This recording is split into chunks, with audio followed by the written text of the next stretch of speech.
what I see happening is a couple things. First of all, I see this market growing. And first, let me make clear, I'm taking credit for none of this. Okay, there are many people out talking about this. There are many people writing about this. Eric Schlosser was there before I was with Fast Food Nation. Mark Bittman is writing great stuff in the New York Times about this. And so it is a movement. It's certainly not one person. But I see that movement gaining a lot of steam.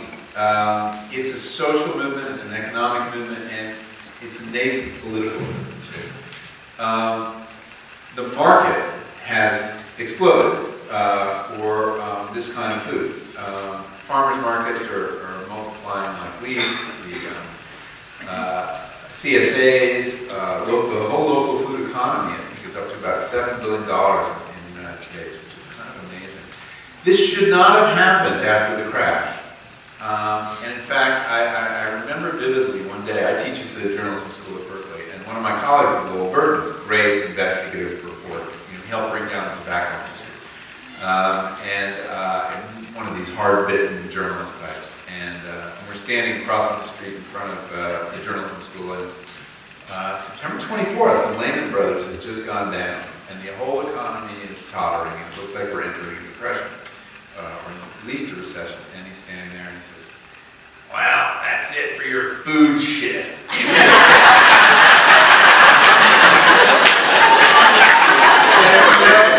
I thought to myself, he might be right. This stuff is a luxury. People don't eat organic. People don't eat local food. But it didn't happen. It's really interesting. It didn't happen. The market for organic, which was going up by 20% a year, went down and going up by 10% a year. But the rest of the food market was shrinking.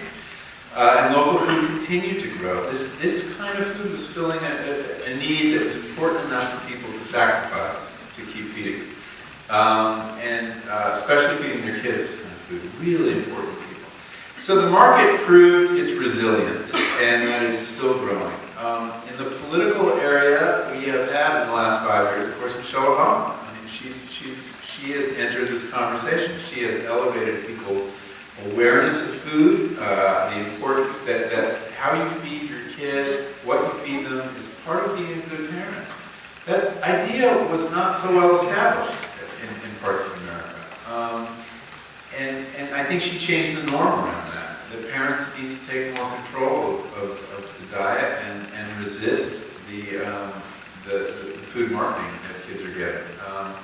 She planted an organic garden in the White House. That was a big deal, although she stopped calling it organic after they got some complaints from the pesticide industry. Obama's always like 2 steps forward, 3 steps back.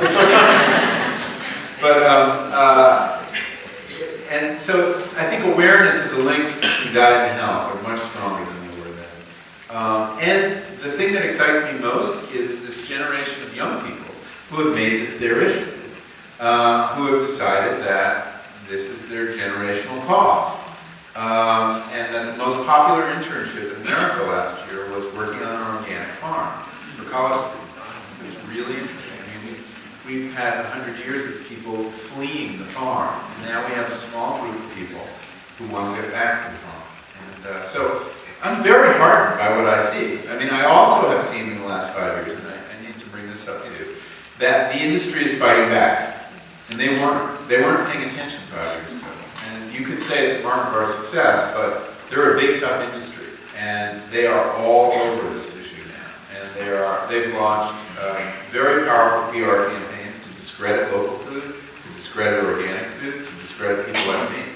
And they're working hard to slow the food movement. They're terrified right now of their consumer, which is to stay of you, because they've seen how quickly we can change.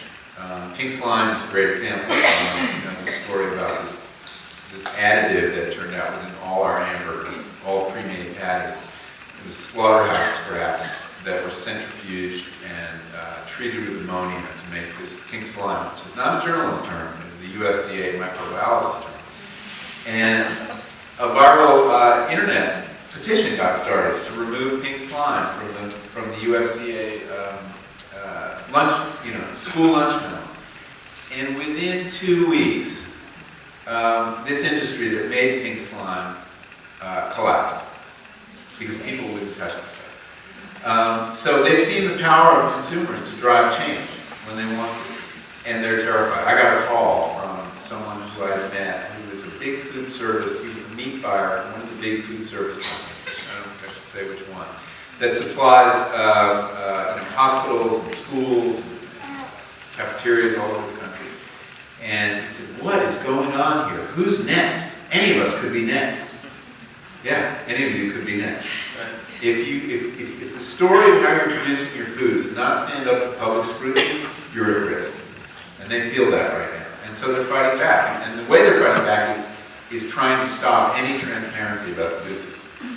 We have these ag-gag bills that have been introduced in state legislatures all over the country that would criminalize journalism, specifically photojournalism, about the food industry. In other words, if you took a picture of a feedlot or a slaughterhouse and you published it without permission, that would be a felony. That's an outrageous idea. Yeah, you can't prove it's constitutional, but they're going to try. They haven't passed one of these yet. So we're, there's a real contest now. The battle is being joined, and we'll see what happens.